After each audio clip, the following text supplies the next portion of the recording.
Of peaks in mass spectrum.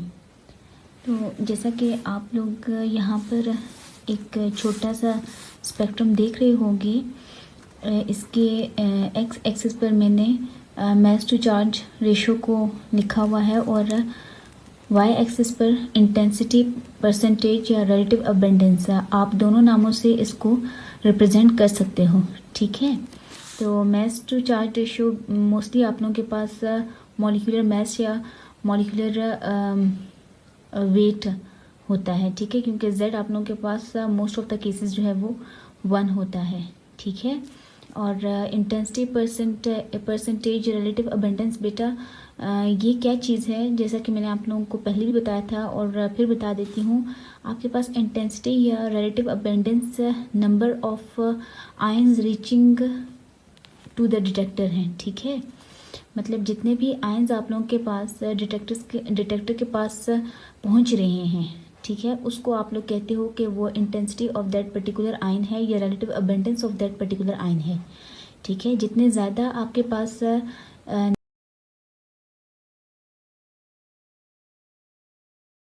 Number of ions detector तक पहुंचेंगे उतनी ज़्यादा उसकी इंटेंसिटी होगी या उतनी ज़्यादा जो है वो इंटेंस पीक होगी, यहाँ पर आप लोग देख रहे होंगे, या उतनी ज़्यादा उसकी रिलेटिव अबेंडेंस आप लोग कहोगे कि इस आयन की रिलेटिव अबेंडेंस ज़्यादा है, इसलिए जो है वो इसकी इंटेंसिटी ज़्यादा है और इसकी पीक जो है वो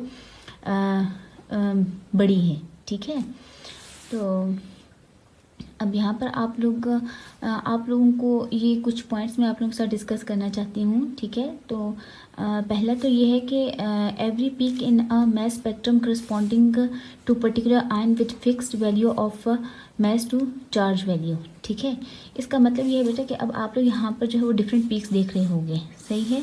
ये फ्रेगमेंटेशन पीक्स हैं हमारे पास, ये आपके पास मेटास्टेबल आयन पीक है, ये आप लोगों के पास बेस पीक है, और ये जो आप लोग देख रहे हो ये मॉलिक्यूलर आयन पीक है। मॉलिक्यूलर आयन पीक के साथ आपके पास जो है वो आइसोटोपिक पीक्स आ रही हैं, ठीक है।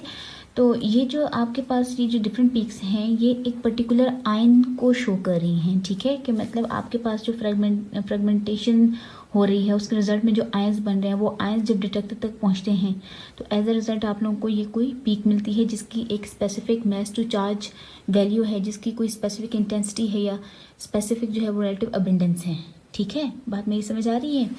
तो हर आपके पास पीक जो है वो किसी पर्टिकुलर आयन की प्रेजेंस को शो करता है, ठीक है। आपके एक कंपाउंड के अंदर या आपके सैंपल के अंदर जो है वो एक पर्टिकुलर आयन को की प्रेजेंस को जो है वो ये पीक्स जो है वो शो कर रही होती हैं, ठीक है। देन आप लोगों के पास ये नेक्स्ट पॉइंट है बेटा, मैंने यहाँ पे लिखा हुआ है कि heavier ions travel slowly and appear at right side where as lighter ions travel fastly and appears at extreme left side, ठीक है बेटा। अब इस बात का क्या मतलब है कि आपके पास एक चीज़ इससे पहले मैं आप लोगों के साथ डिस्कस करना चाहूँगी कि आप एक इंस्ट्रूमेंटेशन अगर आप लोग इसकी पढ़ो, अगर आपके पास टाइम हो, ठीक है। इंस्ट्रूमेंटेशन मैंने नहीं करवाई क्योंकि वो एनालिटिकल की तरफ चली जाती है, हम लोग ज़रा ऑर्गेनिक तक ही स्टिक करेंगे, ठीक है। तो इसकी इंस्ट्रूमेंटेशन में एक डिफ्लेक्शन का पॉइंट होता है। तो बेटा आपके पास जो लाइटर आयंस होते हैं ना, लाइटर आयंस जिनका मॉलिक्यूलर वेट जो है कम होता है, ठीक है, तो उनको आप लोग कहते हो कि लाइटर आयंस हैं, और लाइटर आयंस आप लोगों के पास जो हैं वो ज़्यादा डिफ्लेक्ट करते हैं, ठीक है। तो जब वो ज़्यादा डिफ्लेक्ट करेंगे तो वो डिटेक्टर तक जो है वो पहले पहुंच जाएंगे, ठीक है।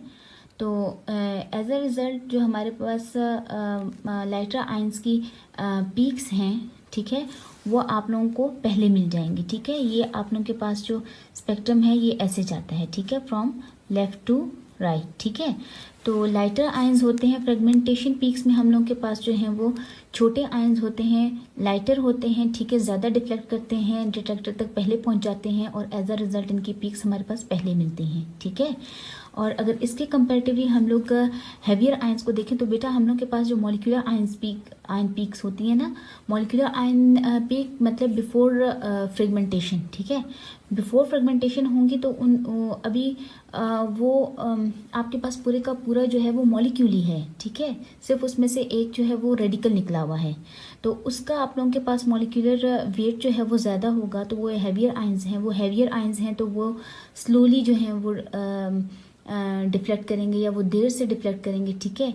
तो जब वो देर से डिफ्लेक्ट करेंगे तो डिटेक्टर तक देर से पहुंचेंगे, ठीक है। जब डिटेक्टर तक वो देर से पहुंचेंगे तो एज अ रिजल्ट वो स्पेक्ट्रम में जो है वो बाद में अपीयर होंगे। बात समझ आ रही है? इसलिए आप लोगों को मॉलिक्यूलर आयन पीक्स हमेशा जो है वो राइट साइड पे मिलेंगी।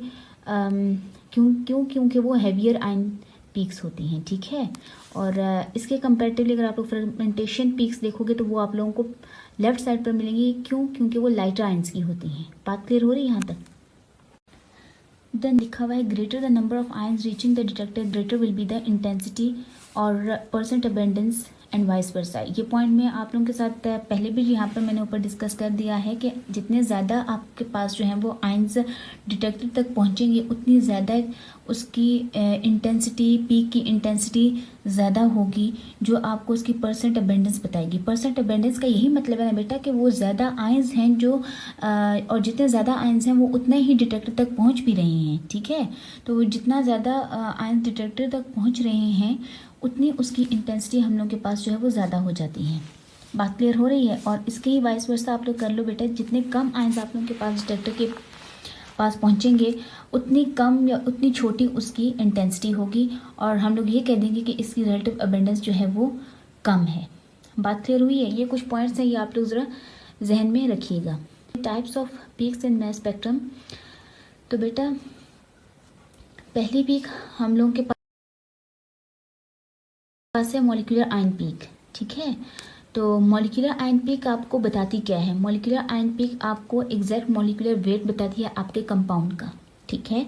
मॉलिक्यूलर आयन पीक कब आप लोगों के पास है बेटा? आप लोगों को अगर याद हो तो ये चीज़ देखो, ये वाला आपके पास आयन, ठीक है, कोई भी पीक देगा तो उसको आप लोग कहोगे ये क्या है? ये मॉलिक्यूलर आयन पीक है, ठीक है।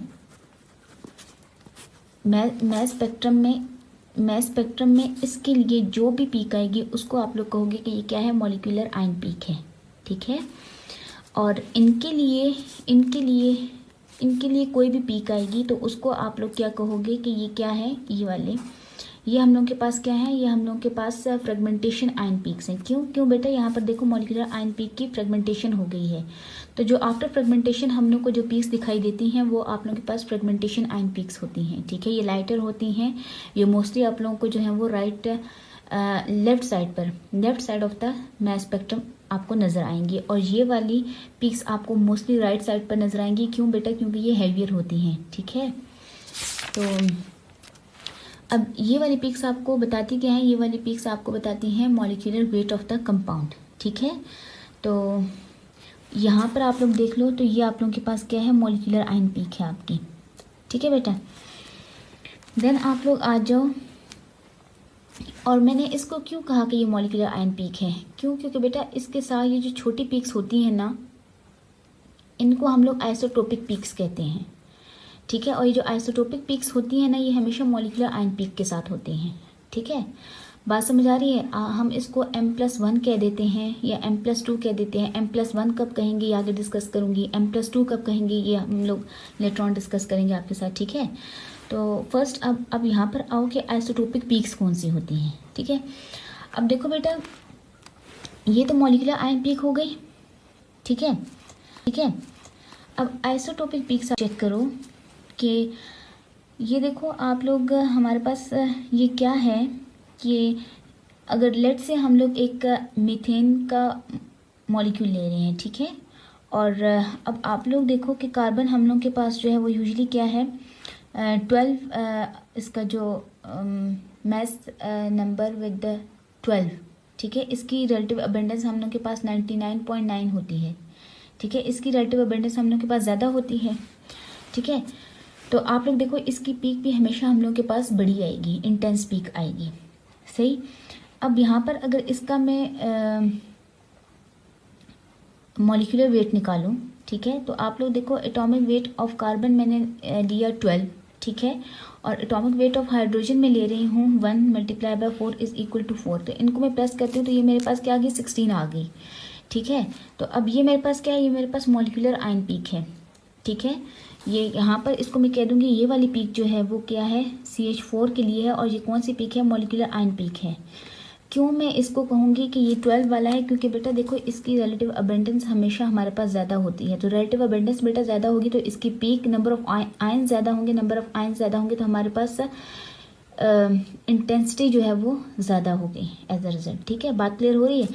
अब इसी के ही कंपेरेटिव अगर आप लोग देखो तो मैं CH4 ले लूँ बेटा। ठीक है, तो ये जो बेसिकल थी ये क्या है हमारे पास, ये M+ के लिए था। ठीक है, इसको आइसोटोपिक पीक में डाला हुआ है, लेकिन इसको पहले एक्सप्लेन करना ज़रूरी था मॉलिक्यूलर आयन पीक को। ठीक है, अब आप लोग यहाँ पर आओ, अगर मैं इसकी 13 आइसोटोपिक फॉर्म ले रही हूँ। ठीक है, तो यहाँ पर मैंने 13+4 किया तो मेरे पास 17 आ गया। ठीक है, बात क्लियर हो रही है। तो अब आप लोग देखो ना बेटा कि स्पेक्ट्रम में पहले अगर मुझे यहाँ पर 16 पे एक पीक मिल रही थी। ठीक है, 16 पे एक पीक मिल रही थी, जिससे मुझे पता चलेगा कि यहाँ पर इसका भी 16 आ रहा है। ठीक है, और ये भी 16 पर एक मुझे इंटेंस पीक दे रही है। तो ये क्या है, ये मॉलिक्यूलर आयन पीक है फॉर CH4। ठीक है, बात क्लियर हो रही है। और यहाँ पर अगर आप लोग आ जाओ तो यहाँ पर मेरे पास 17 आ रही है। ठीक है, तो यहाँ पर आप लोग देखो कि इसके बिल्कुल पास एक और पीक मुझे मिल रही है। ठीक है, तो इस पीक को मैं क्या कहूँगी कि ये पीक है मेरे पास M+1 पीक है। M हमारे पास क्या हो गया, 16 हो गया, +1 करो तो बेटा ऑटोमेटिकली आप लोगों के पास 17 आ रहा है। और 17 आप लोगों के पास CH4 है, लेकिन इसकी कौन सी आइसोटोपिक फॉर्म है, 13, कार्बन 13 के लिए। अब देखिए कार्बन 13 के लिए आप लोग इन दोनों का कंपैरिजन करो बेटा, तो आप लोग देखोगे कि इसकी पीक कितनी इंटेंस है और ये कितना इसके कंपेरेटिवली कितना इसकी कम है इसकी इंटेंसिटी। ठीक है, वो क्यों कम है बेटा, क्योंकि आप लोगों के पास कार्बन 13 की जो रिलेटिव अबेंडेंस है वो बहुत कम है नेचर के अंदर। ठीक है, अब ये इन नेचर ये लेस अबेंडेंट है, तो इसका आप लोगों के पास मैस स्पेक्ट्रम में भी जो इसकी इंटेंसिटी आएगी वो कम आएगी। ठीक है, तो अगर आप लोगों के पास आपके कंपाउंड में CH4 है। ठीक है, ये CH4 का मैस स्पेक्ट्रम नहीं है। ठीक है, आप लोगों को सिर्फ समझाने के लिए मैंने मीथेन मॉलिक्यूल को समझाने के लिए मैंने लिया है।